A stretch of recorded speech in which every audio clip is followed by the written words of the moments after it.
la ley en cuestión del control difuso de la convencionalidad y el control difuso de la Constitución, y podrían establecer el máximo de prisión que debe tener una persona en México, que es de 50 años, y a lo mejor sale, ¿no? Pero bueno, si entró a los 18 más 50, 68, 70 años, es ya una persona de tercera edad, ¿no? Que sería muy difícil que volviera a afectar a la sociedad. Pero bueno, en razón de este tipo de internos, se empieza a hacer un estudio en los 80s y se dice, pues, ¿a dónde los llevamos? ¿No? Y entonces, pues, surge un penitenciarista también renombrado, Juan Pablo de Tavira, que dice, en Estados Unidos y en Europa hay centros de alta seguridad, de máxima seguridad. Y entonces empiezan a forjarse la idea y se crean los centros federales de readaptación social, los CEFERESOS. Inicialmente son inaugurados en el gobierno entre 1988 y el 94, durante el gobierno de Carlos Salinas de Gortari, y se inauguran los 3 primeros centros federales.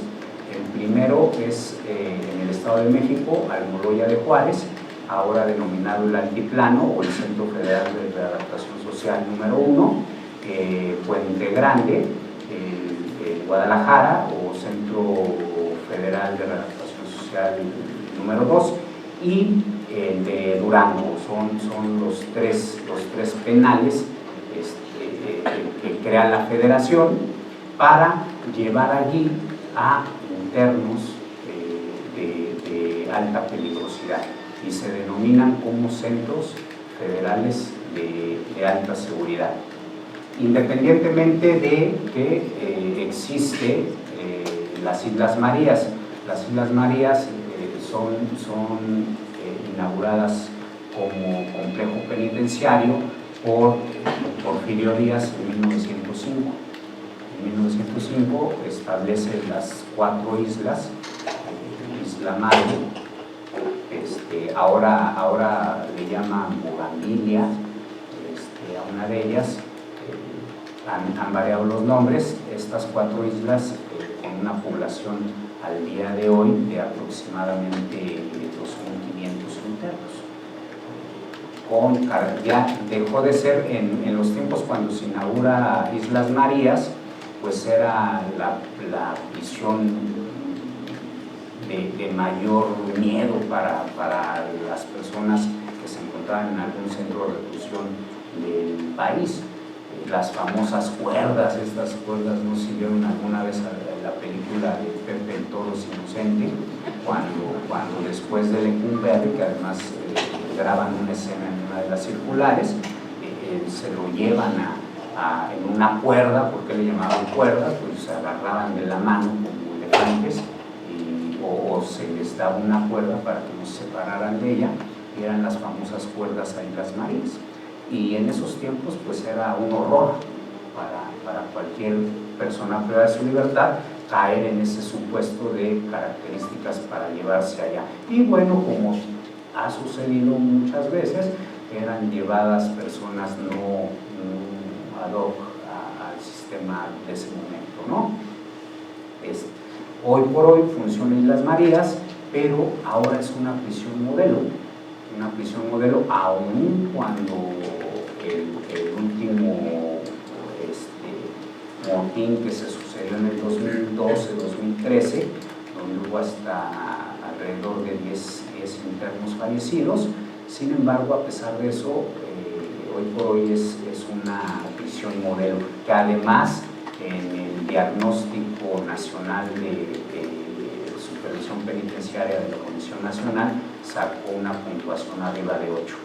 Luego entonces ya ahora se van de manera voluntaria y tienen que cumplir ciertos requisitos, entre ellos hasta la posibilidad de llevarse a su familia allá a alguna de las 4 islas que conforman el complejo penitenciario de Islas Marías. ¿Sí?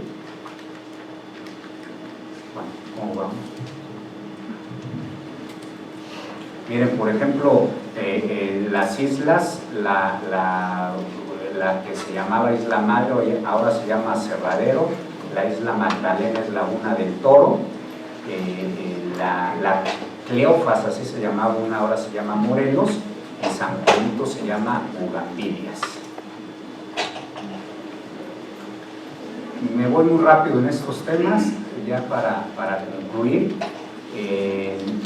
La base jurídica del sistema penitenciario, pues en primera instancia es nuestra base constitucional, el artículo primero, 18 constitucional, el 133 para hegemonizar la supremacía de la Constitución y los convenios internacionales, y en el ámbito local, el Código Nacional de Procedimientos Penales, la Ley Nacional de Ejecución de Sanciones Penales, la Ley de Ejecución de Sanciones Penales y Reinserción Social, que entró en vigor en el 2011, y los reglamentos de los centros de reclusión. A nivel internacional, pues estamos el Pacto de los Derechos Civiles y Económicos, el Tratado de Tokio, o para evitar torturas en personas privadas de su libertad, la Convención contra la Tortura y la Convención Americana. Todos estos tratados internacionales nos permiten, en un control difuso de la convencionalidad y de la constitucionalidad, establecer mecanismos de protección de derechos humanos para las personas que se encuentran privadas de su libertad a través de las instituciones actuales, que también es un serio problema lo que tenemos actualmente. ¿Por qué? Porque ni en eso hay una igualdad de autoridades. Por ejemplo, en los estados de Chihuahua o Baja California, el sistema penitenciario depende de la Fiscalía del Estado. En Morelos e Hidalgo, por ejemplo, dependen de la Secretaría de Seguridad Pública. Aquí en la Ciudad de México dependen de la Secretaría de Gobierno. En el ámbito federal, los centros federales de readaptación dependen del órgano administrativo desconcentrado de prevención y reinserción social, que depende de la Secretaría de Gobernación. Es decir, no se establece como que dependan de un mismo órgano y se practiquen políticas generales para todos los centros de reclusión. Bien, y por último, vamos a referir la situación actual de los penales. Esto, la fuente es el Diagnóstico Nacional, pero creo que la fuente la pueden también analizar en los periódicos. En los periódicos se denota claramente el sistema penitenciario nacional, como mencionábamos al inicio. Hay penales de la escala del 1 al 10. Los penales a nivel federal, los estados de la República que tienen mejores calificaciones, de 8.22 a 7 hacia abajo, son Guanajuato, Aguascalientes, Coahuila, Querétaro, Chihuahua y Baja California. De 6 a 7, Puebla, Yucatán, Ciudad de México 6.85, Campeche y Veracruz. Y los reprobados, Nayarit, Guerrero, Hidalgo, Quintana Roo, Tamaulipas, Oaxaca, Tabasco y Chiapas. Y los perdidos, algunos estatales que no llegan ni a 2 puntos, 2, 3 puntos, como el del suceso de Acapulco. En la Ciudad de México tenemos, no es que hayan salido más internos de las prisiones, lo que pasa que ya no se quedan. Antes de la entrada en vigor de la reforma constitucional en su tramo último, la totalidad de la reforma, el 17 de junio del año pasado, teníamos una población penitenciaria de casi 40,000 internos en la Ciudad de México. Al día 30 de junio, la estadística nos señala que tenemos 28,900 tantos. El reclusorio Oriente, por ejemplo, que hace un año tenía casi 14,000 internos, ahora tiene 9,000. El Norte, que tenía 11,000, tiene menos de 8,000. El reclusorio Sur pasó de casi 8,000 internos, ahorita tiene 4,200. Se da un fenómeno no de cuestión de que estén saliendo de las prisiones. Lo que sucede era un efecto de que por consignaciones de la Procuraduría a un juez para efecto de iniciar la instrucción por la comisión de algún delito, pues bueno, se privilegiaba, recordemos, la prisión preventiva, ¿no? que ya ahora cambió ese paradigma, y ahora de lo que señala el 19 constitucional establece como medida cautelar la prisión preventiva como última medida, y que se establece por dos casos específicos, que son de manera justificada y o de manera oficiosa para ciertos delitos graves. Y la manera justificada se trata de que el Ministerio Público le haga notar al juez de control que o va a perjudicar el proceso al no asistir a sus audiencias, va a dañar algún medio de prueba del propio procedimiento, y o va a afectar a las víctimas o a los testigos. Cuando no comprueban estas tres circunstancias, pues no hay prisión preventiva justificada. Y luego entonces, antes llegaba un viernes, por ejemplo, les hablo de un viernes al reclusorio Oriente, el viernes para sábado llegaban 70 personas, de las que se iban el lunes, de esas 70 se quedaban 20, se iban 50. Pero ahora, de un viernes para un sábado, en el área de unidades cautelares, llegan 15, y de esos 15 se queda uno o dos. Es decir, no han salido más bien no han llegado. Y hay una reducción en este año lectivo de la entrada en vigor del sistema de 10,000 personas menos. Bien, pues en la parte que estudia el diagnóstico nacional son 5 ejes fundamentales que se refieren a vida al interior, es decir, vida digna, alimentación, reinserción a la sociedad, que quiere decir estudios para beneficios penitenciarios, control de la autoridad y o gobierno o autogobierno, y por último, infraestructura. Esos cinco ejes los estudia el diagnóstico, y pues como ven, en un plano general, la calificación del sistema penitenciario mexicano llegó a menos de 8, 7.5 décimas. Luego entonces hay una severa crisis para el sistema penitenciario mexicano.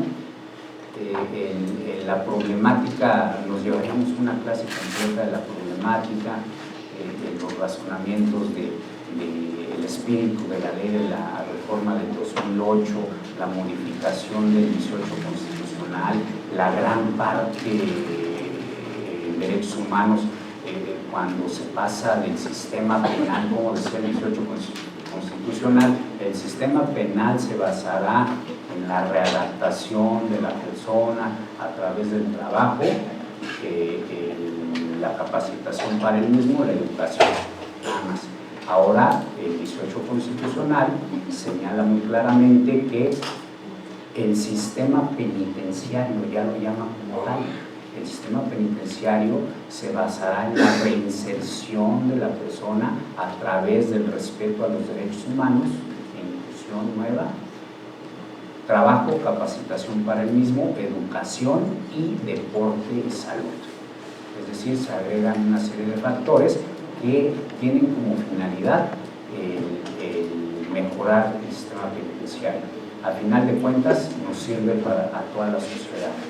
Como conclusión, agradezco mucho de verdad que veamos el sistema penitenciario desde otra perspectiva. Los derechos humanos no defienden delincuentes de ninguna manera.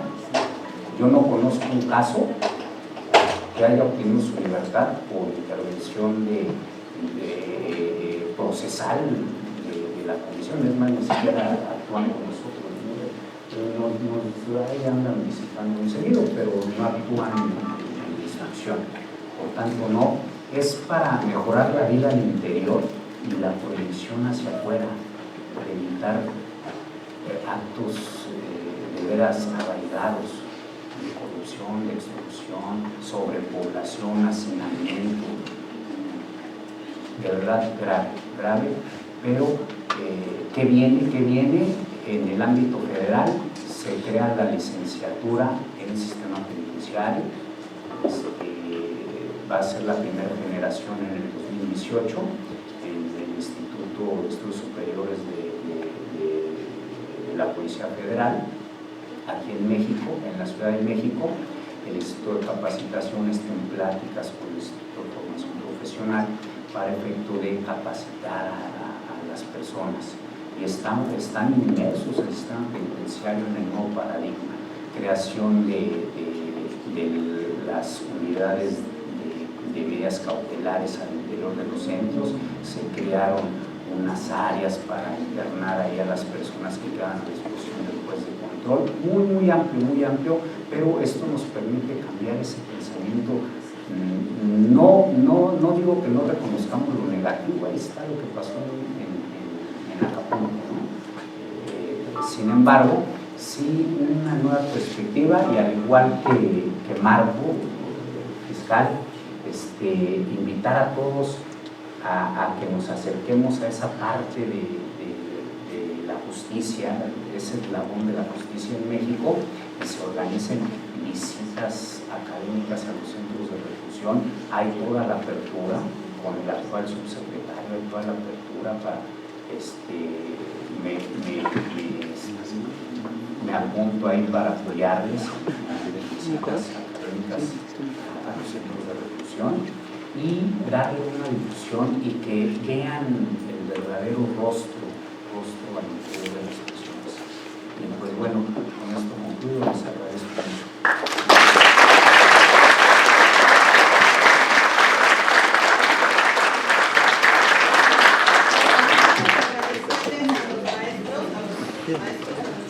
Del día de hoy. Damos 5 preguntas a ver, ¿qué quieren? A ver, ¿pasa mi micrófono para ellos? Sí. Sí. Si no, capté de cuenta.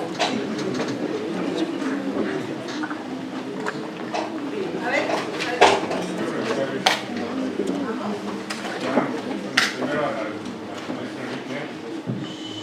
¿qué porcentaje de lo que los homicidios a nivel nacional representan los feminicidios? Por tanto, los homicidios, ¿cuál es el porcentaje representado en feminicidios? Y maestro Dios, quiero preguntarle cómo influyó la situación actual del sistema penitenciario nacional en las modificaciones o la creación del sistema penal acusatorio y qué consecuencias trae este cambio que se hizo en la forma de juzgar a la sociedad moderna. Rápidamente, sí, contesto esta pregunta. Tenemos un promedio de homicidios diarios en la Ciudad de México que ya rebasa el 2.5, estamos en el 2.7 de homicidios diarios. Dentro de este número tenemos al mes entre 3 y 3.5 feminicidios al mes. Esto es tomamos la medida de 2.7 homicidios diarios, estamos teniendo más de 60 homicidios al mes. De estos 60, de estos 70, entre 60, 65, 70, estamos teniendo solamente 3.5 feminicidios al mes. Ese es el punto.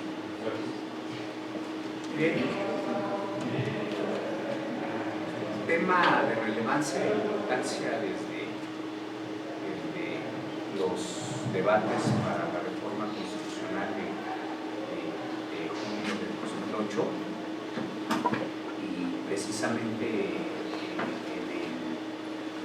en el transitorio se establecía para todo el sistema penal 8 años, pero como urgía el sistema penitenciario en su base de la administración de justicia, de ejecución de penas, se establecen solo 3 para efecto de la entrada en vigor de la ley de ejecución de sanciones y reinserción social. Primero, el paradigma de la modificación al 18 constitucional, donde muy claramente, como mencioné, se establece respecto a los derechos humanos, se cambia la cuestión de readaptación a reinserción. ¿Qué significa readaptación? Se tomaba el sujeto como un enfermo, o sea, entrar a prisión significaba que estabas enfermo y necesitabas un tratamiento. Se concluyó que no, que lo que necesitaba era actividades obligatorias por parte del Estado, para cumplirlas del Estado en la aplicación al sujeto para que saliera reinsertado en la sociedad. Y se incluye deporte y salud. En cuanto al 18 constitucional, nos vamos al 21 constitucional y nos dice que la imposición, modificación y extinción de penas corresponde única y exclusivamente a la autoridad judicial. ¿Qué se hace con esto? Se judicializa la ejecución de penas, ¿sí? Y se le quita a la autoridad ejecutiva, que en ese entonces era la Dirección de Ejecución de Sanciones Penales de Santa Marta Catitla, donde de manera discrecional otorgaba algunos de los beneficios antes denominados beneficios de libertad anticipada, y que con la ley de ejecución se establecen como beneficios penitenciarios, y a partir de la judicialización, certeza jurídica para el sentenciado, para el gobernado, se incluye a la figura dentro de la audiencia que se lleva a cabo el otorgamiento del beneficio penitenciario, concluye Ministerio Público, Defensa y la víctima, ciertamente para cuestiones de reparación de daño, pero está presente, ¿sí? Entonces se judicializa la ejecución de las penas, y donde solo un juez, y no de manera discrecional, sino a través de un procedimiento judicializado con partes, va a otorgar o no el beneficio penitenciario. Son los mismos que existían, quitaron el tratamiento en externación, pero el tratamiento preliberacional, libertad preparatoria, revisión parcial de la pena y el brazalete electrónico. En cuanto al procedimiento en sí, respecto a la reforma en lo que llevamos, considero que da mayor certeza, aun cuando tengo el honor de presidir un juzgado del sistema tradicional mixto inquisitorio. Ciertamente el nuevo juez de control, el nuevo juez de enjuiciamiento y el de ejecución dan mayor certeza y cercanía al gobernado, y además los principios de inmediatez, publicidad, o sea, el juez está presente en la audiencia, publicidad, contradicción, los principios de un sistema que se basa en la oralidad. Es decir, considero que es algo maravilloso, y como en Chile va a tardar, pero ahí vamos. Bueno, una más, porque no nos queremos alargar, también estamos abusando de nuestros ponentes. Una más y cerramos.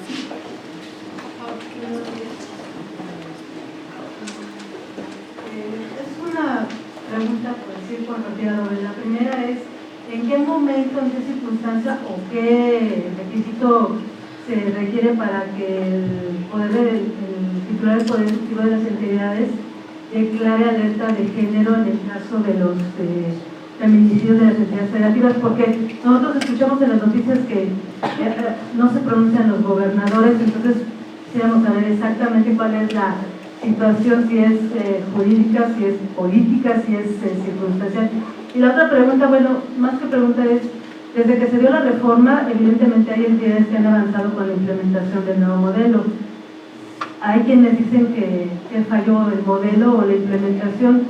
Yo considero que si no hay recursos suficientes para echar a andar los modelos en las entidades, y cada entidad es diferente. Yo trabajo en el Tribunal Superior de Justicia y es el tribunal más grande, me parece que de América Latina, y desde que se inició la reforma, ni en la Federación ni en el gobierno local se le han dado los recursos suficientes para esta implementación. Me parece que parte del problema, junto con otras leyes, es lo que está ocasionando uno de los factores importantes en esta implementación. Y yo en ese sentido, señor juez, pues, me gustaría saber ustedes que lo viven diario. Nosotros lo vemos por la parte de la administración, pero allá es donde están los problemas. Gracias. Sí, gracias. Bien, pues el tema de la alerta de género se solicita ante la Secretaría de Gobernación. Y esto quiere decir que, porque hemos escuchado mucho esto, ¿verdad?, de la alerta de género. ¿Qué significa? ¿Cómo se procede? ¿Qué es lo que nos va a garantizar? La alerta de género lleva insertos diversos puntos para que el Estado responda ante la violencia feminicida y pueda coordinar las acciones de todas las instituciones o de varias de sus instituciones para poder realizar vigilancias más estrictas, poner más cercano a la sociedad la oportunidad de poder denunciar, realizar algunas modificaciones en algunos puntos del Estado donde hay focos rojos de violencia de género. Sin embargo, sí cabe apuntar que hay varios estados que ya tienen esta alerta y se ha puesto, sobre todo la última es la del Estado de México, se pusieron ciertas medidas, pero la Ciudad de México tiene ya una coordinación que va más allá, inclusive, de los puntos que maneja la alerta de género. Es decir, en la Ciudad de México no es necesario que se decrete una alerta de género. Hay un trabajo ya muy claro y muy fuerte que ordenó el jefe de gobierno para que todas las instituciones se pongan a trabajar para bajar precisamente la violencia feminista. Es la Secretaría de Gobernación que la decreta. Respecto a las dudas, ha habido una inversión fuerte de capital. Se hablaba tan solo para la implementación por parte del tribunal de una inversión de 4.000 millones de pesos, tan solo en el último semestre del año pasado. Pasamos de ser 56 jueces en materia penal por lo menos a actualmente más de 250. ¿Por qué? Porque, pues bueno, ya ahora pues, se configuran tres: tenemos el juez de control, el juez de enjuiciamiento y el juez de ejecución. Yo soy parte de esa circunstancia. Participé en una convocatoria de exposición en 2011 y desde ahí quedamos en reserva, nos decían en conserva, ¿no? hasta el 2015 nos dieron un lado precisamente. Y bueno, lo conoces, la creación de las unidades de gestión, inmuebles nuevos o modificados, urbano, policial, preservando una serie de edificios, la ciudad judicial. Yo creo que hay que darle su tiempo y espacio.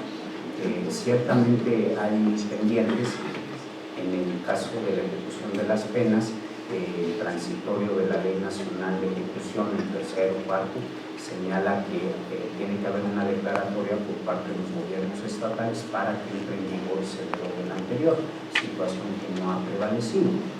No está aún en vigor la Ley Nacional de Ejecución de Sanciones penales. Esperemos que antes de que se vaya el jefe de gobierno se dé la declaratoria en la Asamblea y entre en operación la nueva Ley Nacional de Ejecución de Sanciones Penales, que va a ser súper de trabajo para los juzgados penales y los que estamos cumpliendo en aras de los acuerdos del tribunal para efectos de situaciones o circunstancias diferentes a los beneficios penitenciarios. Bueno, maestros, en nombre de la Universidad Humanitas, de los maestros que aquí presentes, de nuestros queridos alumnos que están hoy adquiriendo conocimientos con su experiencia y el mío propio, quiero agradecerles infinitamente este tiempo que nos han brindado, la experiencia que nos han compartido. Evidentemente es un tema tan largo que pues se alarga el tiempo. A los que permanecen aquí, difúndanlo, los eventos que tenemos. Algo muy importante es que los aprovechemos. Los diarios se tienen la oportunidad de tener a personas con la capacidad, la experiencia y la disposición de estar con nosotros, lo cual en nombre de Humanitas quiero dar un pequeño reconocimiento. Maestro Quiroz,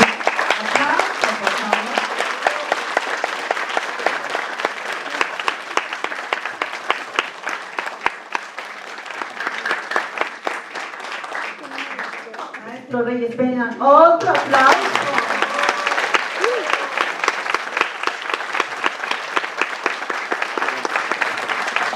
Nos retiramos, esperamos que la difundan, que lo que se conoció aquí, lo que quedó en el tintero, pues se investigue, y muchas gracias a todos. ¿Ok? Buenas tardes.